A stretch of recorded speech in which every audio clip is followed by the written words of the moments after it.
I'm Hasan. This is Steve. We're going to talk a little bit more about why we're starting Taste and Purpose podcast. We'll talk about why we're doing it in the first place, like why a podcast, what is capitalism for good or entrepreneurs as peacemakers, um, and all that. This is going to be not that long, but we want to get sort of deeper into what we mean by taste and purpose. So, Steve, let's talk about it. I think little background. We just been and you'll see in the trailer like we just really been geeking out about this. We're both in social innovation. Yep. We kind of specialize in what I'll there's no real definition for it, but I'll describe it as like political impact, right? So like Yeah. I think we specialize more on that than anything like people watching like climate tech, even though like we dealt with it as well. As co-founder of Colive, my role sees over education, some other initiatives of capitalism and like bringing out entrepreneurs, social entrepreneurs that doesn't only care about profits, but cares about sort of political, like a positive political impact within the island of Cyprus, and hopefully it'll go to be beyond. And I know that you very much are in this for almost half a decade now. Yeah. So, what does it mean for you to launch a podcast like this podcast? I think it's a good opportunity for us to show folks out there that basically what you started kind of this conversation off with is that when you're a founder and innovator in this type of work, you're not just a founder or a CEO. Yeah. You end up being a change maker, a diplomat. Yeah. These are hats that you can't avoid in this type of work because of the sensitivities around it, also because of the change you're trying to create. So, like, my big goal from this and a lot of the outcomes of what some of the stuff we've spoke about over the past few years is, how do we shine a light on this type of work, or more specifically, the type of people doing this type of work, and understand what they're trying to do and the change they're trying to create. While building businesses, through their stories, through their journeys. And that's why, you mentioned this is not going to be too long, but it's not going to be too short either. Yeah. So that we actually get a look into, how some of these thought leaders found their way, what inspired them, what made them build what they're building, and what challenges they faced along the way. Yeah.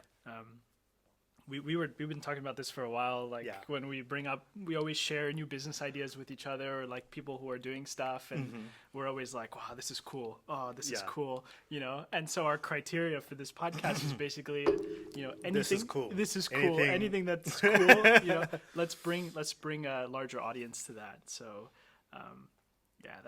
that's what having this conversation between us that's been existing for a few years, recorded, really means, I think. So I think it's a point of like show your work as well. Like it's obviously something from the behind the scenes that you not like get to see in the brands. I think like we both think every brand should be their own also like media company as it were, and share behind the scenes, like share what's going on, like what inspires us as well. Like we don't live in a vacuum. I think the vision is obviously as a podcast, like hosted by Colive and like you like presented by us. We're still trying to figure out like how to put more people. I think the problem we're facing is one that there are stories that more people needs to know. I think like we see these stories because like we're really in it, and like the keywords that we're like attuned to is not available to everybody. Definitely more so like social impact innovators or social innovators or what do you want to call them, is not that known, or like we think that they should be known more. So the vision is like through this work we'll get to like explain and we'll get to introduce more people to you. We'll get to know, we'll get to geek out behind the scenes on what's been their journey. And I think underneath it all there's a human being in all these stories. I think that's what we're trying to get out as well, like in personally us, in like what inspire us to do like why we do what we do, and like try to reach the core of other person. Like try to break through. So the interviews that we're planning are not going to be like, oh, like you did this marketing, this is the marketing budget, or whatever. It is to sort of hopefully dig deeper and get that person's why and Yes. purpose. I think that's why. That's what's important. And also another thing I think we want to mention is like it could be anything social related, Yes. but we're trying to narrow it down to businesses that is not only for profits. Like we appreciate nonprofit, we appreciate charity. I think that has a huge space, and we do work with those. Like We do. without them, I don't think like Colive or any other sort of social business will have the impact deep and wide enough to affect change. But we will see as the episodes go. But like our focus has always been the people that touch customers, like someone like paying money for a good product. Like that has to be said. Like your product has to be good or your service has to be good, but they don't care just about the profit. They don't Yes. just care about the shareholder value. There is a bigger theme going on, other than obviously greenwashing. Then like those are the people that we're trying to find out, that we're trying to shine. And there are people out there that we're gonna interview and that we're gonna reach out to. Why a podcast? Yeah. Thing like It's it's become a new medium to reach folks. It's an opportunity to listen in on a conversation that we've been having in a way. But yeah, also you as co-founder of Colive and myself as co-founder of a social venture / enterprise / nonprofit, which we'll go into the dynamics between that. Exactly. And we're gonna spend some time, like the first 2 episodes, digging into our personal stories as well and the complexities and things of that nature. But we're often isolated in our own work. Like that's what I found, and that's part of the journey of being a social entrepreneur or social innovator, is that you get to meet other change makers and get kind of motivated by their stories, because you can get really demotivated sometimes and all the challenges you face along the way. And so, us chatting has helped that, and just getting outside of our bubble and speaking to other folks who are doing similar work in other regions or in similar regions that are going through similar things. It helps. It helps, like push forward. And the hope is that it would help others push forward as well in the work they're doing. Or if you're not currently, building out a socially or environmentally focused venture or idea, but you have aspirations to, or you're looking for some inspiration, these stories hopefully will inspire you. And that's how we probably started on our journeys as well. Just hearing other cool things that were going on. And getting excited about it. I think that's an amazing point, because I think even as a customer, if you're listening to this in like our YouTube channel or sort of IGTV, like we're still discussing that, but even as a customer, if you want to see like real behind the scenes of not only like our projects and like that's it. Like even as a customer, you want to be part of that. That's perfect. If you're thinking about like building your own social venture, building any kind of venture really as well, these are the sort of psychological things that goes beyond like beneath like business 101, business 102, like whatever it is, that it's such a zeitgeist now. Like and I think that's we're tapping into that. The role changed. Definitely, I think the zeitgeist of like building a business kind of is changing now. Definitely with younger people, like Gen Z is like more impact driven. Like I just don't want to be making money. I want to save the planet.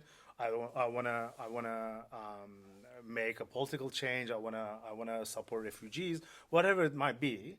That they're focusing on that, and they feel that I have to focus on not only profits. Like okay, like money comes and money is good. I mean, I'm seeing this sort of swell. Like, what do you think about that? Like, they're not finding it. They're not finding that mission-driven work in their daily jobs. I think that's what's motivating folks to break out in a way. I went through that too. I always had to find an angle in my work that made me feel like that my work was worth something. And if I wasn't getting that from my day-to-day job, which was what pays the bills. I was looking for it elsewhere. I was Are we talking about the neo situation, blue red pill kind of? yeah, exactly. Like what do you choose? What do you choose? And Yeah. often, you try and balance both, right? Mm-hmm. You live your life, and you go along your career path, which we've Yeah. both done. We've both gone Yeah. along our corporate career paths, and then you try and build social good on the side. And I was doing that for many years. I had initiatives on the side, building things on the side, until I decided to kind of make the jump and figure out how to make the social impact work I was doing also be financially sustainable, which is something I think we'll dig into in these conversations. Certainly. Social good doesn't always have to be Certainly. charity. It can be Yeah. something sustainable. And that's a good thing because you can employ people. There's economic benefit to that. And we know that, economic opportunity and freedom leads to other things like, Yep. stability, peace, and reducing conflict and other sorts of things. So yeah. I think that's I think this is just going to be a conversation, like amazing point and whatever, but we are not like the taping of this to bring it little like real life. We are going through a first an invasion as well, like doing we were talking about political impact, we were talking about like conflicts, so we're going through that. We don't know what's going to happen, by the way. Like it's still ongoing when we're taping this, but as we're recording this, the situation in Kiev is escalating. So. Definitely escalating. Like the capital is under siege, but to me, that we as humanity, like we evolved to a point that these kind of conflicts, these are sort of, it's not going to be solved. Like this conflict is not going to be solved by any sort of military or masculine push. Yeah. If you put, like we were talking about, if you put troops on the ground or anything like that, there's literal nuclear options. So that's why we're trying to solve this with diplomacy and like sort of sanction packages, like whatever it is to say like you belong to this group, you don't belong to this group. Like if you're like, it's almost like a kid being punished, right? Yeah. And you cannot like hit the kid, quote unquote. That's not a good analogy, but it will escalate to a point that we cannot control anything. Like it has the potential like literally end the world. Like and we're always going to be at that point, and that's why talking like a bombing a place or like for peace and like bringing justice and like freedom and stuff, it doesn't work. It's I'm not gonna give like more like peacekeeping operations. Yeah, peacekeeping operations and stuff like that. That's why we value our work. Obviously we value our work, but like that's why we think, or I think, is like the kind of soft power that we bring in, like cooperation and like people working together. That peace times should feel better economically, at least, than war times, right? Yeah. This is not something like people think about. Like if you build those bridges, and if you build those strong enough, severing of those ties and bridges should mean something to a country. And like this is what it becomes much harder. It should be a deterrent to do that. Exactly. That's all we're kind of talking about. Any sort of actions taken towards a country that is too aggressive, right? So like it crosses a line, and that obviously we don't, as humanity or as global, like West and East. Like I'm not gonna play into the dichotomies here, but the plan we have as a humanity is like just isolate them, like give them a time off. Like you're not gonna be part of this. Like we're building a global system that is based on economic ties and based on prosperity, based on progress. And if you don't abide by these rules, that if you don't have the means to communicate, or you don't wish to communicate and like solve this in a peaceful way, then like those are that's the consequence, right? Yeah. I think we'll find in like a lot of the discussions that we have over the next few months or with each other that a lot of this starts with dialogue, the way Cyprus began was dialogue. I met my co-founder. We probably wouldn't have had the opportunity to meet here, much like your story, because of the local conflict or post-conflict scenario. But because we had the opportunity to have a conversation, it's led to 5 years of amazing work. And so, just being able to sit at the table and have a conversation is the start of something. The other thing, like in our work and what we'll probably uncover during some of these conversations, is kind of redefining who the peacemaker is. Yes. We tend to think of this traditional notion of peacemakers as volunteers or in some cases troops, peacekeeping forces. But I think anyone in the Peace Corps. And they do amazing work, but for peacemaking to kind of be sustainable over the world and to be something that's just part of society and not something like we have to react as a reactive thing or proactive thing, just like a part of our daily lives, we need to redefine who the peacemaker, peacekeeper is. And so kind of in our discussions, you'll see that being the entrepreneur in some scenarios. Who's building bridges by creating partnerships, who's employing people in economically difficult areas, creating employment opportunities. And we know there's a strong link between unemployment and conflict. Who's creating economic opportunity and building confidence. So, and who's not afraid to kind of carve a path forward and speak out and do things differently from where society's going. So, there'll be a lot of comparisons there. A lot. I think, and this is why we do what we do with the podcast, is to tell, exactly that story. So to tell those people, the story of those people that we want to sort of bring more to the world, because it doesn't matter. The conflicts that we're thinking, like we're gonna broaden it as well. Like we were thinking, what can we do in the U.S.? There's always like minority majority. That's sort of within conflicts. That's not what we talk about when we talk about Colive and Cyprus. Our kind of quote unquote specialty is either like post-conflict, frozen conflicts, that we live in a frozen conflict. We are literally speaking from a United Nations buffer zone. Yes. We're in a no man's land right now. It's a very traditional sense of no man's land between two now 50-year-old trenches. So ours is much more visceral in a sense.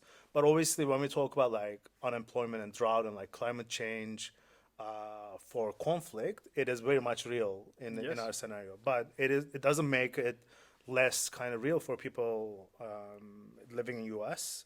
When we talk about like minority black farmers, when we talk about climate change, certainly it is a global problem, global inequality. Those are the sort of themes that we're going to play at as well, and we will see how that sort of transitions.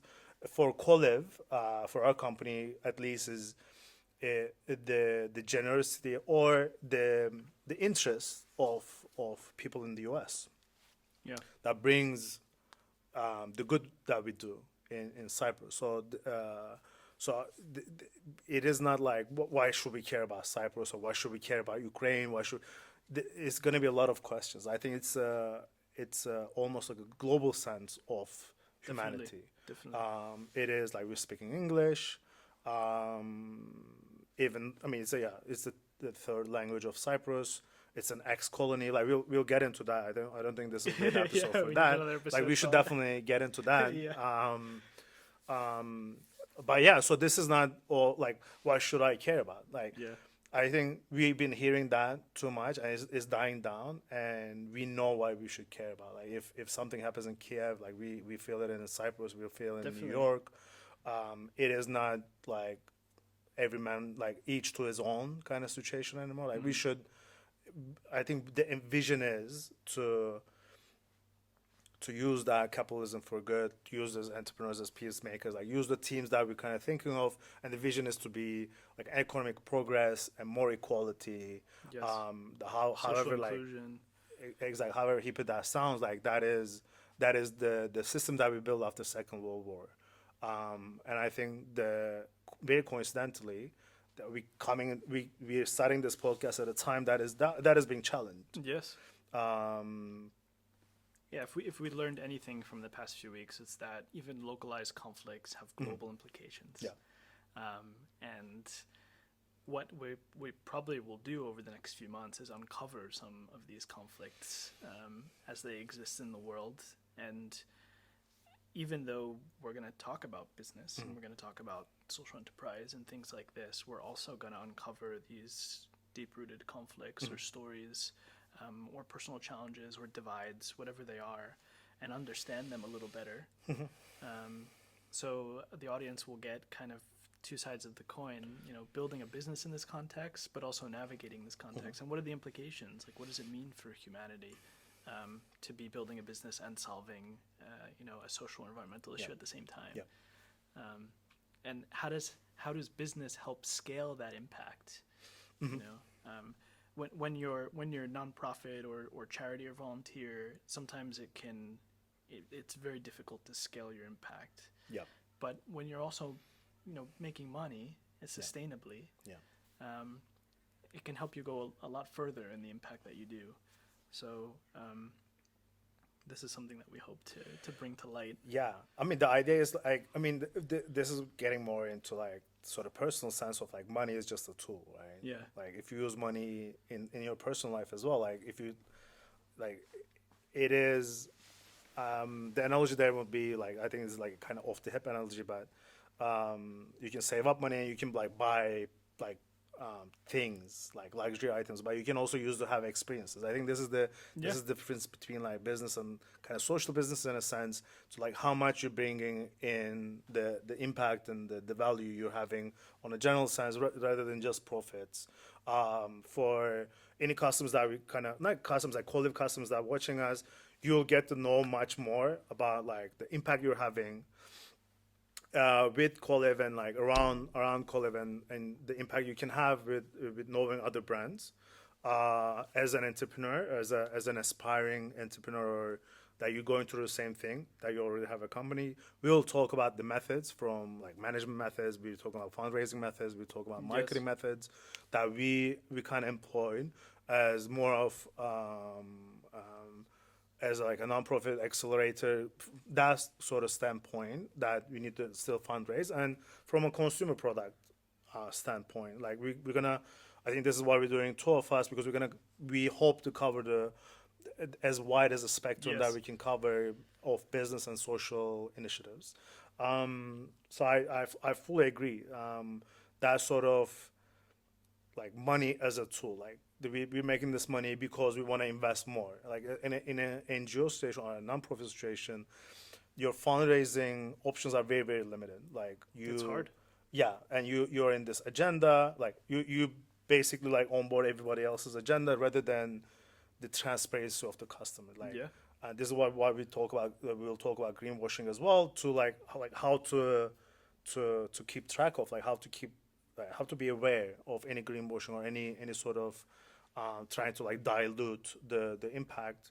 What I'm trying to mean by that is the nonprofit fundraising and then transparency of the customer actually building the impact from ground up. Yeah, It is a part of the purchase. It's a part of like every single dollar you're voting for something. Like where's your money going to as a consumer when you're supporting and actively participating in brands that have social good implemented into their business models? And even if you're someone tuning in who is just a for-profit entrepreneur running a for-profit business strictly, the hope is that maybe you'll find ways or think of ways to implement social good into your business model, which is some of the work we do with Cyprus as well. Is even though we focus on social entrepreneurship, we don't turn anyone away who has a for-profit business idea, because we can show you how to bake social good into your business model. So I think that both sides of that will paint a really nice picture of like, as a consumer, what are you buying into, what story you're participating in, and then as even if you're from the nonprofit sector and you're building social good through the initiatives that you're doing, like how how do you balance the agenda of your funders with your own ambitions as an organization or your personal ambitions? You know, and we've been through a lot of those challenges, so you know we can talk about that as well. But yeah, I think yeah, greenwashing. This is the beauty of the podcast, because like you gave it another layer of like me just going on greenwashing. It's just like I completely agree, right? Like we're not trying to like shy people away of, like, even if you have a for-profit business and you think like I need to do more in terms of social, in terms of my community, you're definitely welcome to do so. Like we'll have nonprofits here as well that you can donate to. You can there are like apps and programs that you can like plant a tree for each purchase. Like there's a whole wider spectrum. So like I think using greenwashing as like you need to be aware, you need to do this, is like almost the simplest example is like an oil company like building like solar panels. Yeah. It is it is good. It is better than nothing. Right. But then like it is exactly the opposite that you need to do. Yeah. And these sort of archaic business models that we cannot stop because it's shareholder value. Right. And like people are using it. Yeah, I mean, yes. But climate is so global and so easy to reach, to grab these sort of examples, that we can, the hope with the podcast is to like layer it up. Like this is not a sound bite. It won't be sound bites here. Like I mean, we will say stuff that as a listener you might be against or whatever. Like we'll handle those. I think that's the beauty of this format, that we're just kind of talking, and you're part of the conversation. We'll ask your opinions, and you can like write us like comment, and we welcome those. And this is kind of to show our work, and like be kind of involved. So I mean, thank you for that. I think this is this is the perfect example of like why a podcast is better. Yeah, like, someone going off like it's what we said at the beginning of this, and I think in our trailer as well. Yeah. Like we're letting everyone into our conversations. Yeah. We've been sitting here for the past few years, like working inside a demilitarized zone. You know, we're surrounded by barbed wire. Yeah. We work and live this reality every day, Yeah. and we're having these conversations and identifying others who are experiencing similar things, you know, and doing really cool work. So, welcome to the conversation. Exactly. welcome to the chat. I think to wrap up, I think our perspective of what we're trying to someone that's like watching in New York, watching in London, like where we are, I think the visceral sense that we have of division, and we live in a divided world, is that we can then put a spotlight on any other division and any other sort of disagreement and conflict, and say, like, there is another solution to this. Like, there's another option to what you're having. You might be feeling very, very, like in the moment as well, like very, very angry, agreeably. Like that's the point of conflict. But like we see the divisions, and we see how can we rise above that. To not to look back in the history or like who did you wrong or whatever, but to move on. I think that's one of the key points to kind of wrap up. Like, we know there is a divided world. We know any part of the world that you're living in has its own context and conflicts and challenges. I think we're trying to create a safe space to introduce you to other people in different parts of the world, not just in Cyprus, in the US and any part of the world. Yeah. To people trying to solve this, their own version of the division of the global division. So, welcome. I think you're gonna have amazing fun. Write to us. Let us know how we're doing. Yeah, let us know how we're doing. Open to anything. We're gonna put this on YouTube. You're gonna find it in any sort of podcast that you're willing to listen, Spotify, wherever you are. And welcome. And let's start. Let's do it. Yeah. Looking forward to it. Perfect.